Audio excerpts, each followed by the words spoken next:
আমাদের মাইকের আওয়াজ যত দূর অব্দি যাচ্ছে, আমাদের এলাকাবাসী সবাইকে আমি শ্রদ্ধা প্রীতি ভালোবাসা জানাই।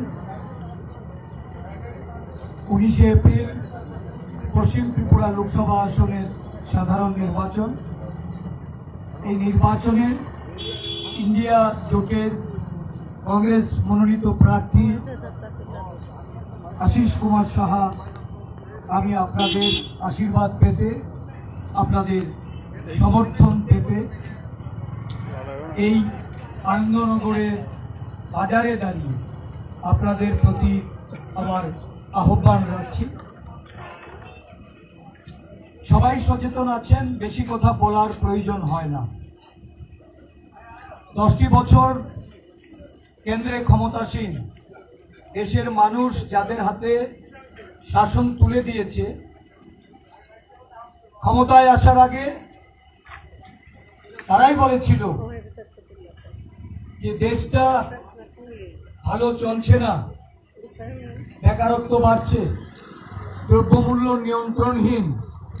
তারাই বলেছিল এই দেশের অনেক কালো টাকা বিদেশের ব্যাংকে আছে। যারা প্রতিশ্রুতি রেখেছিল যে বছরে 2 কোটি বেকারের চাকরি প্রদান করবে, দ্রব্যমূল্য 100 দিনের মধ্যে নিয়ন্ত্রণ করবে, ক্ষমতায় বসে কালো টাকা বিদেশ থেকে এনে এই দেশের প্রতিটা মানুষের ব্যাংক অ্যাকাউন্টে 15 লক্ষ টাকা করে দেবে, আরো এই রকম অনেক প্রতিশ্রুতি দিয়ে ক্ষমতাসীন হয়েছিলেন।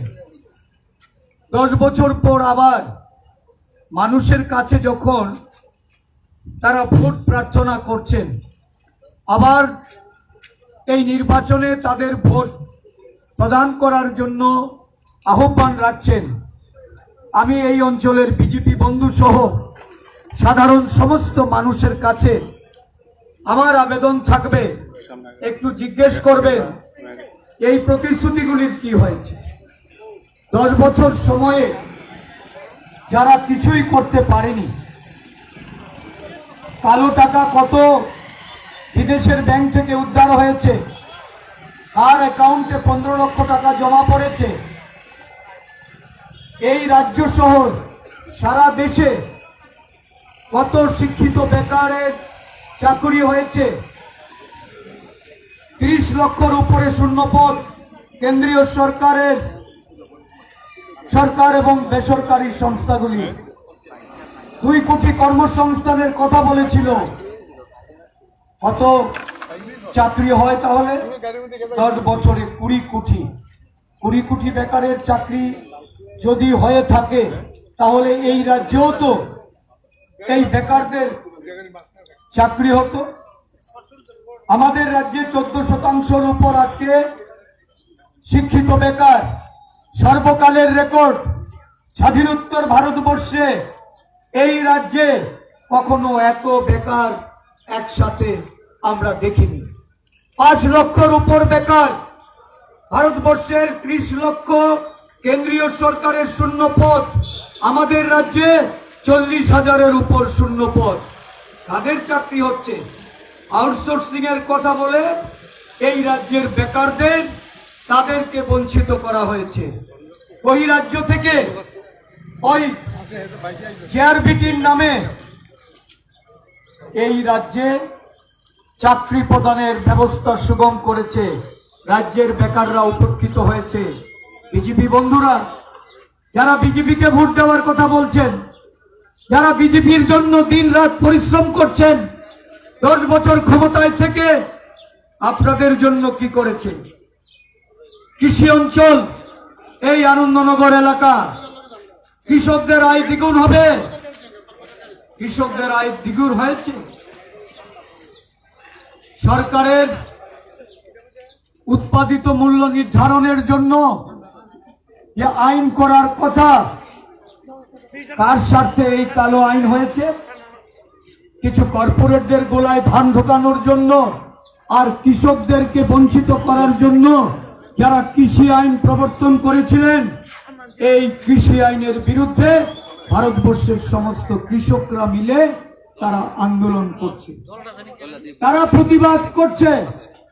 আর এই শান্তিপূর্ণ প্রতিবাদের উপর যখন গুলি করে কৃষকদের নিহত করা হয়, শহীদ বানানো হয়, আর এই আন্দোলনে 900 কৃষক যখন প্রাণ বিসর্জন দিয়েছে, দেশের কৃষকদের আজকে কি হাল। এখানে অনেক কৃষক পরিবারের ছেলেরা আছেন।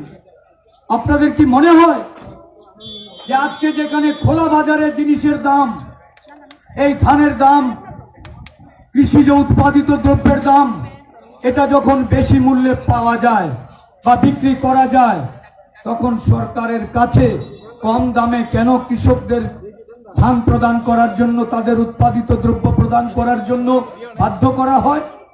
এটা সরকার, এই সরকার কোন অংশের মানুষের জন্য? শ্রমজীবী মানুষ এখানে আছেন যারা বলেছিলেন 340 টাকা মজুরি হবে, রেগার কাজে শ্রম দিবস বাড়বে, রেগার মজুরি বৃদ্ধি হবে। আজকে রেগার কি অবস্থা এই রাজ্যে? আজকে রেগার বরাদ্দ কমিয়ে দিচ্ছে কেন্দ্রীয় সরকার, আর আমাদের রাজ্যে সরকার শ্রম দিবস কমিয়ে যারা রেগার কাজ করছে তাদের সঠিক মজুরি তারা আজকে পাচ্ছে না। আর এই মজুরির জন্য ওই বিভিন্ন অফিসে গিয়ে তারা ধর্ণা দিচ্ছে, প্রতিবাদ করছে, পুলিশের লাঠি পেটা হচ্ছে। এই রাজ্যটাকে একটা অর্থনৈতিকভাবে অরাজক পরিস্থিতির মধ্যে ফেলে দিয়েছে। গ্রামীণ অর্থনীতি ভেঙে চুরমার, মানুষ সহায় সম্বলহীন। যখন মানুষ প্রতিবাদ করবে তখন এই রাজ্যের একটা অংশের যুবকদের ভুল বুঝিয়ে ওই প্রতিবাদের উপর লেলিয়ে দেওয়া হয়, তাদের উপর আক্রমণ হয়। মানুষ তার প্রতিবাদের ভাষা হারিয়ে ফেলেছে। এই দেশের মানুষের মধ্যে জাত বর্ণ সম্প্রদায়ের বিদ্বেষ এনে দেশের মানুষের আজকে তাদের ভাষার অধিকার, খাদ্যের অধিকার, পরিচ্ছদের অধিকার, এমনকি মানুষের ন্যায্য বিষয় পাওয়ার জন্য যে মৌলিক অধিকারগুলি সংবিধানের, সেগুলিকেও খর্ব করে চলেছে। বিজেপি বন্ধুরা বুঝতে পারছে না দেশটা কোন দিকে যাচ্ছে। একনায়কতন্ত্র, একটা স্বৈরতান্ত্রিক সরকার কেন্দ্রে আজকে শাসন করছে। যারা চাইছে সংবিধানকে মুছে দিতে, যারা চাইছে সম্পূর্ণ গণতন্ত্রকে করায়ত্ত করতে, একদলীয় শাসন ব্যবস্থায় যখন দেশ চলে যাবে তখন আমার বিজেপি বন্ধুরারও কিছু করার থাকবে না। আজকে আমি জানি এই দলে কি অবস্থা চলছে, এই দলে কতটা উপদলীয় কুষ্টির কোন্দল। এই দলে যারা কথা বলতে চায় তাদের বিরুদ্ধে ঠ্যাঙ্গারে বাহিনী লেলিয়ে দেওয়া হয়, তাদের বিরুদ্ধে আজকে রাজ্য জুড়ে একটা প্রশাসনাত্মক প্রশাসন কাজ করে চলেছে। বিরোধীরা তাদের দলীয় কর্মসূচি করতে পারে না, রাজনৈতিক কর্মসূচি করতে পারে না। এই নির্বাচনে আমরা ফ্ল্যাগ, ফেস্টুন, পোস্টার লাগাতে পারছি না। আজও সকালে উদয়পুরে যখন ফ্ল্যাগ লাগাতে গেছে, সেখানে একদল বিজেপি কর্মী তাদেরকে আক্রমণ করে আক্রান্ত করেছে। আমরা মামলা করেছি, ইলেকশন কমিশনে প্রতিদিন আমরা অভিযোগ জমা দিচ্ছি। 10 বছর যদি কেন্দ্রীয় সরকার কাজ করে থাকে আর 6 বছর যদি এই রাজ্যে মানুষকে সুশাসন দিয়ে থাকে, ভয়টা কিসে? মানুষকে কেন ভয় পাচ্ছে? আমরা তো মানুষের দরজায় যাচ্ছি, মানুষের কাছে ভোট প্রার্থনা করছি। আমরা তো মানুষের অধিকারকে খর্ব করার চেষ্টা করছি না, আমরা তো জোর জবরদস্তি করছি না।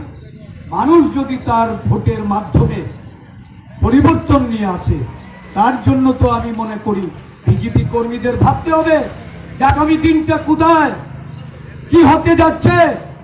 সারা দেশে ইন্ডিয়া জোট, ভোট ভাগাভাগি হচ্ছে না।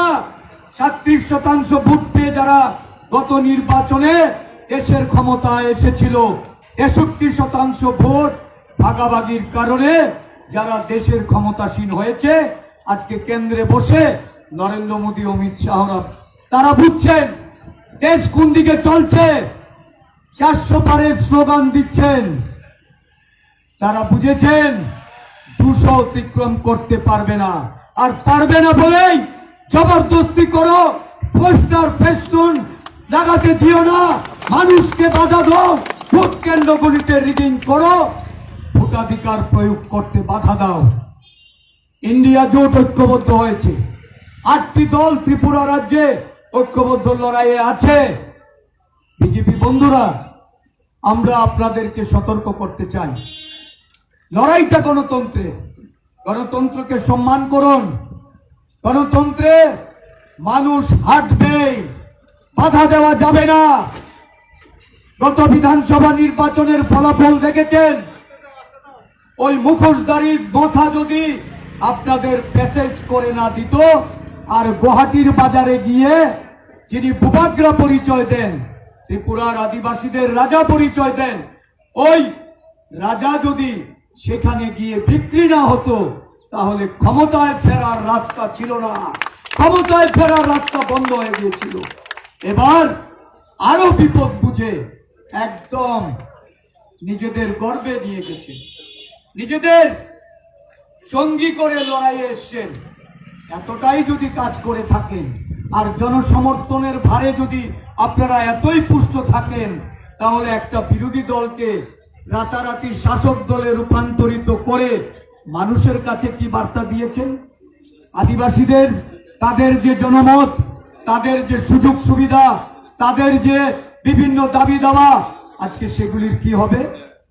একটা চিরকুট দেখিয়ে যারা নিজের পরিবারের সদস্যকে ভোটে দাঁড় করিয়ে এই নির্বাচনে আবার শাসক দলকে সুবিধা করার জন্য রাস্তায় নেমেছেন, মানুষ তাদের চিড়ে ফেলেছে।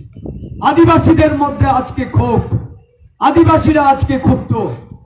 তারা এই নির্বাচনে একটা সমুচিত শিক্ষা দেওয়ার জন্য পাহাড়ের সমতলে তৈরি হয়েছে এবং এই নির্বাচনে নিশ্চিত পরাজয় ভেবেই আজকে পতাকা লাগানো, ফ্ল্যাক্স ছিঁড়ে দেওয়া, ফ্ল্যাক্স পুড়িয়ে দেওয়া, এই অপকর্মে লিপ্ত হয়েছে।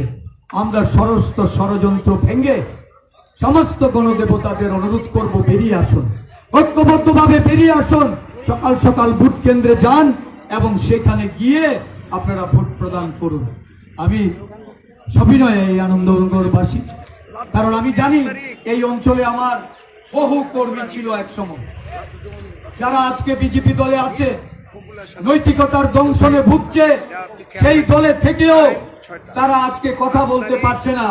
এবং আমার বিশ্বাস এবারে নির্বাচনে তারা একটা সঠিক দিশা পেয়েছে, সেই দিশায় তারা কাজ করবে। কারণ বিজেপির মধ্যেই আমাদের ভোটার আজকে সেখানে অবস্থান করছে, আর সেই ভোটেই আমি জয়ী হব, এই প্রত্যাশা, এই আশা নিয়েই আজকে আনন্দনগরের মাটিতে পা রেখেছি। আমি আনন্দনগরবাসী, আমার প্রিয় সেই আদর্শবান কর্মীরা যারা একসময় গান্ধীবাদী আদর্শে লড়াই করেছে, সেই বন্ধুদের কাছে আমি আবেদন রেখে গেলাম, নীতির লড়াই, এটা মল্লযুদ্ধ নয়, লাঠালাঠি নয়, এটা কোনো সন্ত্রাস দিয়ে জয়ী হওয়ার লড়াই নয়। মতাদর্শের লড়াইয়ে অটুট থাকুন, যেখানেই থাকুন। বিজেপি করা অন্যায় নয়। আমি একটা রাজনৈতিক দল করি, দীর্ঘদিন থেকে দল করি। এই দলের মতাদর্শে আমি মনে করি যে লড়াইটা হবে মতাদর্শে। আনন্দনগরের ব্যবসায়ী বৃন্দ অনেক ছোট সময় থেকে আমাদের দেখেছে। আমি যুব কংগ্রেস যখন করি, এই অঞ্চলের বহু যুব বন্ধুরা আমার সঙ্গে ছিল। আমি তাদের কাছে অনুরোধ রাখবো, মানুষকে তার মতামত প্রদানে কোনো অবস্থায় যেন বাধা না হয়, সেদিক থেকে আপনারা কাজ করুন। ভারতীয় জনতা পার্টি একটা রাজনৈতিক দল হিসাবে তার মতাদর্শের উপর দাঁড়িয়ে এই লড়াইটা লড়বে, এই প্রত্যাশা রেখে এই এলাকাবাসীকে আমার আন্তরিক বিনীত অনুরোধ, গণতন্ত্রের পক্ষে চলুন, সংরক্ষণকে বাঁচান। দেশের সংরক্ষণ আজকে প্রশ্নচিহ্নের মুখে। যারা এটাকে বিলোপ করতে চাইছে তাদের বিরুদ্ধে আপনারা ভোট প্রদান করুন। পরিশেষে আবারও সকলকে আমার শ্রদ্ধা, প্রীতি, ভালোবাসা জ্ঞাপন করছি। নমস্কার, জয় হিন্দ, বন্দে মাতরম, ইন্ডিয়া জোট, জিন্দাবাদ।